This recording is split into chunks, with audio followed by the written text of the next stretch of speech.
তো এখন দেখো ড্রপ টেস্ট। ড্রপ মানে কি, উপর থেকে কোনো কিছু অন্য কিছুর উপর ফেলে দেওয়া, মানে এটা আমি এই খাতাটার উপর ফেলে দিলাম। হ্যাঁ, এটা হলো আমার ড্রপ, মানে কোনো কিছু ফেলে দেওয়া। যেমন পানি, কি মানে আমার হাতে পানি আছে, পানি উপর থেকে এই কাগজের উপর ফেলে দিলাম, এটা হলো ড্রপ। ড্রপ মানে কোনো কিছু উপর থেকে ফেলে দেওয়া আর কি, 90 ডিগ্রি অ্যাঙ্গেলে। যাই হোক, ড্রপ টেস্ট মনে করো তুমি একটা ফ্যাব্রিকে কী করছো, স্কারিং করছো, ফ্যাব্রিকে কী করছো, স্কারিং করছো। তো তুমি যে ফ্যাব্রিকটাকে স্কারিং করছো, ওই স্কারিং করা ভালো হয়েছে কি হয় নাই, এটা তুমি বুঝবা কেমনে? এটা বোঝার জন্য যে পরীক্ষা করতে হয়, এটা হলো আমার ড্রপ টেস্ট। তার মানে আমার স্কারিং প্রক্রিয়াটা ভালোভাবে হয়েছে কি হয় নাই, এটা বোঝার জন্য যে প্রক্রিয়া, ওটা হলো আমার ড্রপ টেস্ট। হ্যাঁ, ড্রপ টেস্টের মাধ্যমে আমি বুঝতে পারবো যে আমার স্কারিং প্রক্রিয়াটা ঠিক মতো হয়েছে কি হয় নাই। তো দেখো, যে মনে করো কি তুমি একটা ফ্যাব্রিকে কী করলা, স্কারিং করলা, তাই না? আচ্ছা, স্কাউট ফ্যাব্রিক মানে কি, যে ফ্যাব্রিককে তুমি স্কারিং করছো। হ্যাঁ, তো স্কারিং করছো মানে অনেক বড় ফ্যাব্রিক তুমি স্কারিং করছো, তো এত বড় ফ্যাব্রিক নেওয়ার দরকার নেই। এখান থেকে তুমি 10 থেকে 15 গ্রাম এরকম সিজার দিয়ে কেটে নিবা, মানে কাঁচি দিয়ে এরকম কেটে নিবা, 10 থেকে 15 গ্রাম ফ্যাব্রিক কেটে নিবা। নেওয়ার পরে কী করবা, হ্যাঁ, নেওয়ার পরে ওই ফ্যাব্রিকের উপরে পানি ফেলে দিবা। ওই ফ্যাব্রিকের উপর কী করবা, সামান্য পরিমাণ পানি ফেলে দিবা। তো আমরা জানি কি, ফ্যাব্রিকের উপর পানি ফেলে দিলে কী হয়, ফ্যাব্রিকটা পানি শোষণ করবে। হ্যাঁ, তুমি যে পানি ফেলে দিছো, দেওয়ার পরে যদি দেখো যে এরকম বৃত্তাকার হয়েছে, এরকম এই পানি যে শোষণ করছে। আর শোষণ এরিয়া কী বললাম, শোষণ এরিয়া মানে কি, যে মানে মনে করে যে তুমি পানি ফেলে দিলে দেখবা কি, যে কাপড়টা পানি শোষণ করে নিছে, যতটুকু অঞ্চল জুড়ে পানি শোষণ করে নেয়। হ্যাঁ, ফ্যাব্রিকটা যতটুকু অঞ্চল জুড়ে পানিটাকে শোষণ করে নেয়, ওইটুকুকে বলে আমি শোষণ এরিয়া। এখানে এই গোল দ্বারা আমি শোষণ এরিয়া বুঝেছি, এখানে এই গোল দ্বারা শোষণ এরিয়া বুঝেছি। তো তুমি পানি কী করবা, যে প্রক্রিয়াটাকে আমি মানে ড্রপ টেস্টের প্রক্রিয়াগুলো আমি ব্যাখ্যা করতেছি। প্রথমে কি 10 থেকে 15 গ্রাম স্কাউট ফ্যাব্রিক কেটে নিবা। মনে রাখবা, ফ্যাব্রিক যে বলা যে কথা, স্যাম্পল বলা একই কথা, ফ্যাব্রিক স্যাম্পল বলা একই কথা, যা যেটা বলে সমস্যা নেই।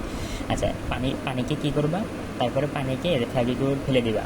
ফেলে দেওয়ার পরে যদি অ্যাবজর্পশন এরিয়া যদি কী হয়, বৃত্তাকার অথবা অর্ধবৃত্তাকার, অর্থাৎ সার্কুলার অথবা সেমি সার্কুলার হয়, তাহলে বুঝবা যে তোমার স্কারিং প্রক্রিয়াটা খুব ভালোভাবে হয়েছে। আর যদি সেমি সার্কুলার অথবা সার্কুলার শেপ না পাও, তাহলে বুঝবা যে তোমার স্কারিং প্রক্রিয়াটা খুব ভালোভাবে হয় নাই। হ্যাঁ, যেমন এই দেখো, মনে করো এখানে এই ফ্যাব্রিকটা কল্পনা করো, হ্যাঁ, মানে আমার বেডশিট।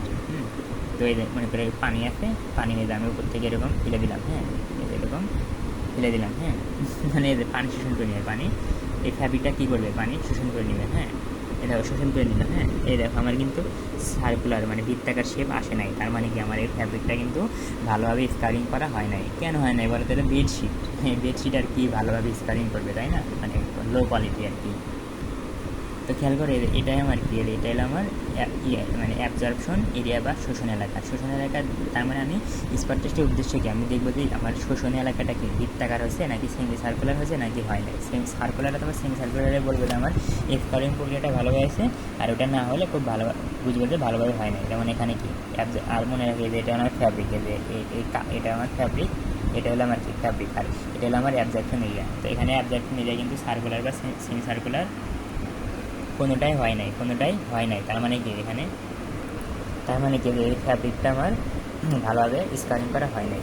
এখন দেখো, পার্শিয়াল মার্কিং বুঝি না, মানে কি পার্শিয়াল মানে কি, ফুল মানে শতভাগের কম, 90 ডিগ্রি তা পার্শিয়াল, 80 ডিগ্রি তা মানে 80 নাম্বার তা পার্শিয়াল। হ্যাঁ, এরকম মানে ফুল জিনিস না হলে আমরা তখন বলি পার্শিয়াল মানে আংশিক, মানে 100% না।